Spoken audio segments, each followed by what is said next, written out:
certains, je dis, tu ne peux plus continuer dans tel groupe. Tu ne peux pas faire comme ça.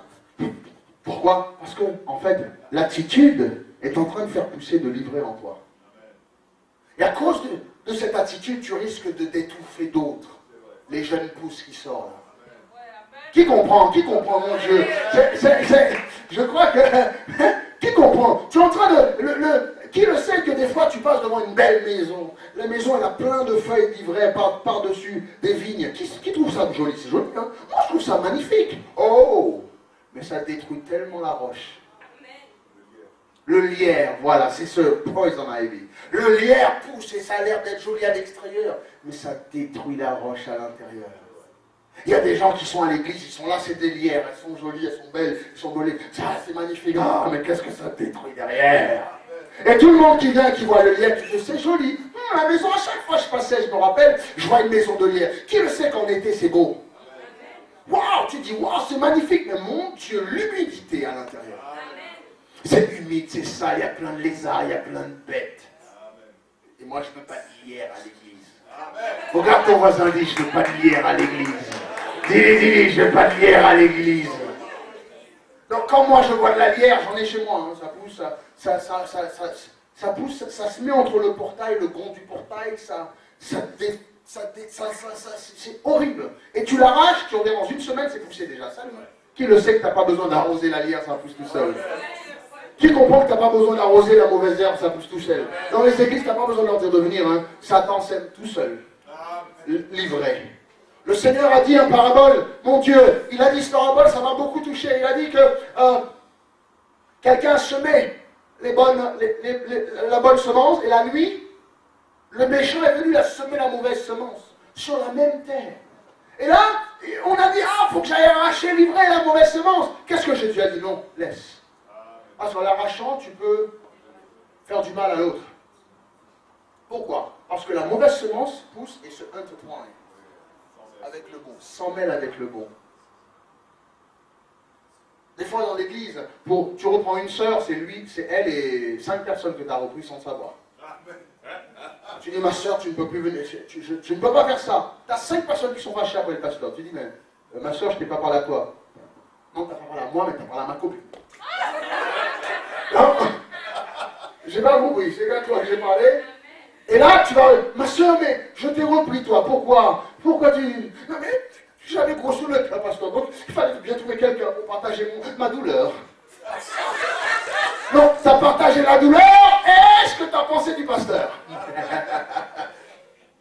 C'est très souvent ça, c'est qu'on va jamais réellement dire ce qui s'est passé. Et ça, c'est méchant.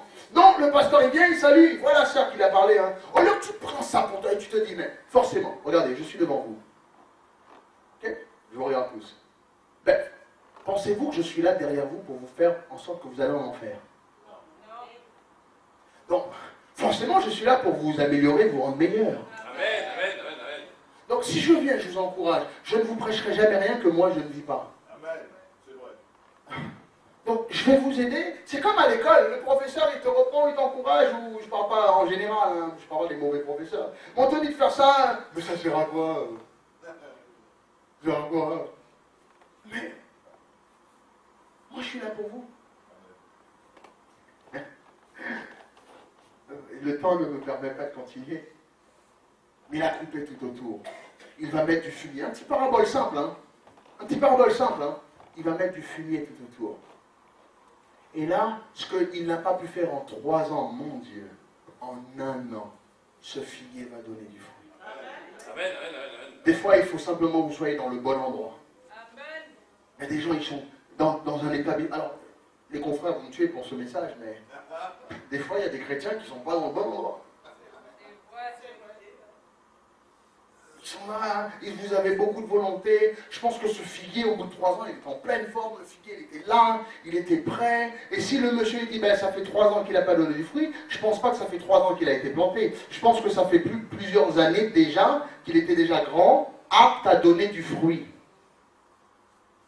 C'est soit le figuier stérile.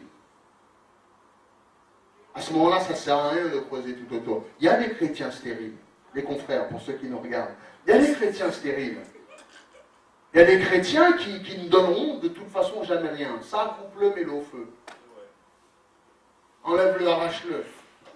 Aujourd'hui, je suis dans cette politique-là à l'église, où des gens qui n'ont rien à faire, qui ne font rien, qui ceci, cela, c'est pas la peine de perdre du temps. Parce que chaque fille... Ça, c'est mon prochain exemple. On m'a appris quelque chose, c'est derrière chez moi, j'avais un cerisier dans mon jardin. Et il y a un monsieur qui est passé, un monsieur âgé.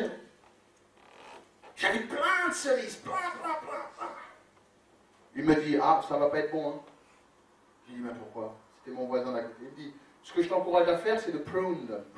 C'est coupe les petites, et dans chaque grappe, coupe-en 2 ou 3.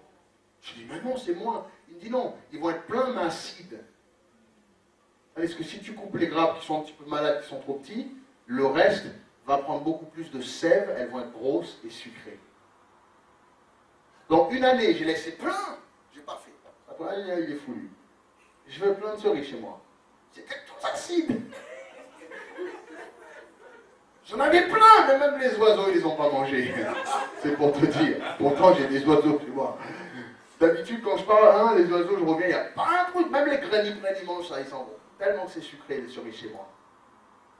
Mais là, ils n'y ont pas touché. Alors, l'année prochaine, j'ai dit, ok. J'ai pris des vieux disques CD, j'ai mis pour enlever les oiseaux. Quand ça tourne avec le soleil, ils pensent que c'est quelqu'un qui s'en va. Ensuite, j'ai mis des feuilles de métal, d'aluminium pour le soleil. Ensuite, je suis parti, j'ai acheté un truc, un sécateur hier, c'est ça. Sécateur. J'ai commencé à sécater. Sécater, non? Non. J'ai connu un prune. J'ai commencé à tailler. Je coupe celle-là. Là, je vois qu'elle. Je coupe celle-là. Ah, ça allait commencer à flétrir. Je coupe celle-là. Et j'ai pris goût à prune, à rendre. Voilà, j'ai commencé à tailler plein. Et cette année-là, mon Dieu, les cerises étaient grosses et sucrées. C'était magnifique. Quand le pasteur vient dans ta vie et commence à enlever tout ce qui n'est pas bon, c'est pour ton bien. Moi, j'ai appris ça très jeune dans ma vie. J'ai toujours su que le pasteur, quand il vient dans ta vie pour te parler, c'était pour ton bien. C'est cette nouvelle génération de jeunes audacieux qui peuvent regarder le pasteur pour le reprendre et dire non, c'est vous, il n'y a pas de souci. À mon jeune âge, moi, quand je suis devenu chrétien, je savais que ce que le pasteur disait, c'était pour mon bien. Et s'il se trompait, ben Seigneur, c'est ton serviteur. Amen. Donc il n'y a qu'à toi que je vais voir. Tu gères ton bonhomme là-dessus. J'ai toujours fait confiance à mon pasteur. J'ai jamais manqué de respect à mon pasteur. J'ai jamais repris mon pasteur. Un jour, le pasteur était devant moi. Il se trompait. Il a dit, ouais, Joseph, pourquoi tu as fait ça? Pourquoi il y avait plein de monde? Comment ça se fait que tu as fait ça? Tu as bougé la voiture là, tu as fait ça. Tu n'es pas autorisé à faire ça. Personne ne sait, personne qui est... Mais il y avait une cinquantaine de personnes autour de nous. Tu n'es pas autorisé à prendre la voiture. Tu n'aurais jamais dû. Patati, patata, patati, patata. Il va se faire. Ah, maintenant, sors. Je suis sorti. Il y avait les anciens, il y avait l'assistant du pasteur. Le lendemain, il me voit, il me dit, ça va, alors, tu n'aurais pas dû faire ça. Pourquoi tu as fait ça? Je dis, pasteur, c'est pas moi qui l'ai fait.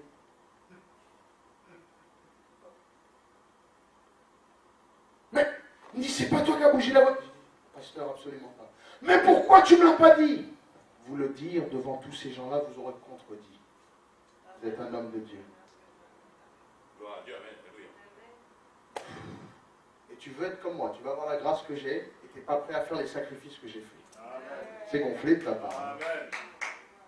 Je lui dis, tout simplement, vous étiez devant vos anciens, vos gens, je ne voulais pas vous discréditer. Il me dit, c'est pas toi qui as fait ça, tu m'as laissé te crier dessus et blâmer. Je dis, non, c'est pas moi. Mais c'est pas grave, pasteur, parce que vous m'avez repris parce que vous ne saviez pas. Si vous saviez que ce n'était pas moi, vous ne m'auriez pas repris. C'est une petite logique toute simple. Toute simple.